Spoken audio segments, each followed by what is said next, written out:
It's Friday the 15th, the last day of the excavation, and it's now afternoon. We've spent the morning backfilling the trench. It's completely closed down.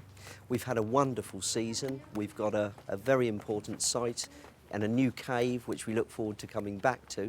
I've been delighted with every aspect of it. We've got a wonderful team, but now we're about to go into the centre and find out their opinions. Each student's going to give a little talk on what they've learned from the experience and what they've got out of it. When I first found out that we were going to be doing an archaeological dig in first year, I was very excited to see Creswell Crags on the list.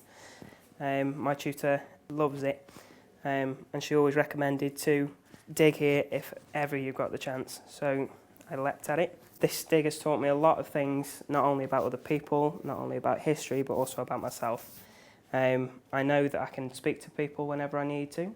I can communicate far better than I used to be able to.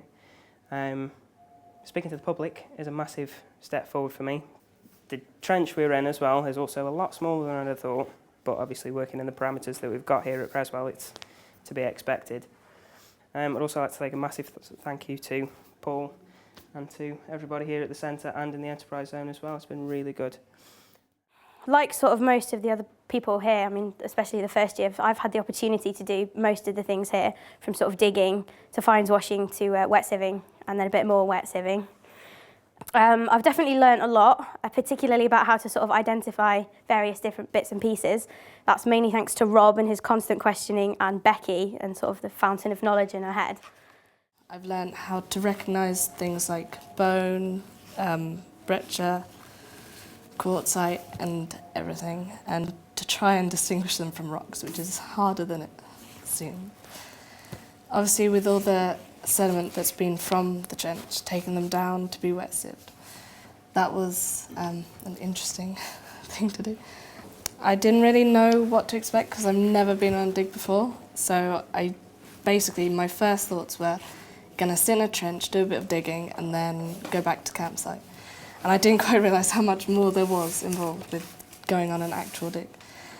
I've learned a lot of stuff about archaeology, all the different parts of it, and it's really, really, really hard work. You need to have a lot of cooperation, and if you do, you can have really good results like I think we have. I've been really, really, really inspired by the passion of all the archaeologists because they're so enthusiastic, it just rubs off on you. It was my first time camping. I don't like it. I'm never doing it again. But everyone's been really nice, so it sort of helped it through. And when we saw shooting stars a few nights ago, that was absolutely amazing. It made it all worthwhile.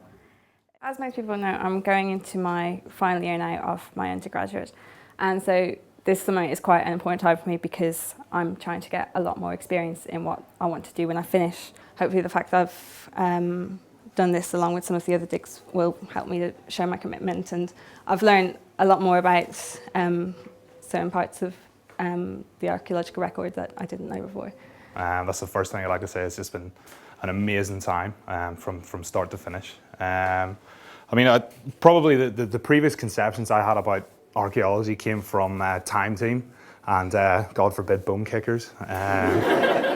Where it's, you know, neat sections, massive trenches, loads of finds, and an 80s comedy star to keep you entertained. I was taught pretty much everything by Rob, Jay and Tash, especially wet sieving, which it seems to be a recurring theme, which I'd like to put wrong. I actually like wet sieving, yes. But also with Paul and Alistair there, just in case anything happens, and then we ever need any advice, they're always really, really approachable. Really the other things we did was sorting finds, which is probably the easiest thing we do. The day I did it, it was absolutely lashing, so I got to sit in a nice dry marquee scrubbing snails, which was brilliant. My favourite part was actually in the trench and digging, where I found yet more snails for people to watch. But I did in fact find a nice quartzite flake. I guess I'm in a sort of unique position because I'm one of the few people who's actually dug here before. Last year, I was largely responsible for the wet sieving that was done, probably because nobody else wants to do it. Well, I don't mind. And I was able this year to ensure that sort of ran smoothly. Wet sieve is obviously very labour intensive, which is why nobody likes it very much. But the biggest challenge for me this year was teaching everybody else how to wet sieve. But they all did a fantastic job. They were all really good and they all listened really well, and mostly they did it with a smile. Also, talking to the public is something that I really enjoy because I feel everything we do is ultimately aimed at the public. You know, the only reason that we're looking at anything from the past is to tell other people about it so that they know about their heritage. So I think it's very important and a very useful part of being an archaeologist is to be able to talk to people and explain what's going on, because they love it too. I didn't do much digging, but that's mostly because I just really enjoyed sorting through everything, and I think I learned a lot more by sort of looking at things and analysing them, and I think somebody said before, you learn a lot more by sort of educating the public about what you found. It was just a really fun experience, and everyone was brilliant. I've met a lot of people in the department who I wouldn't normally have done otherwise.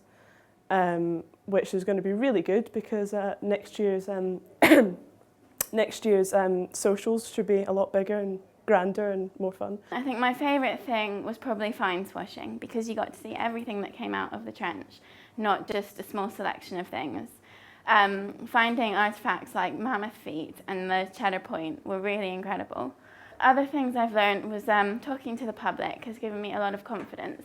It's also helped me learn a lot more about the dig, because if they ask a question, you have to be prepared for it. So it's made me sort of learn more about Paleolithic archaeology in general. People have all been great. I've made loads of really good friends and I've had an amazing time. It was nothing like I expected it to be, but it was a lot better.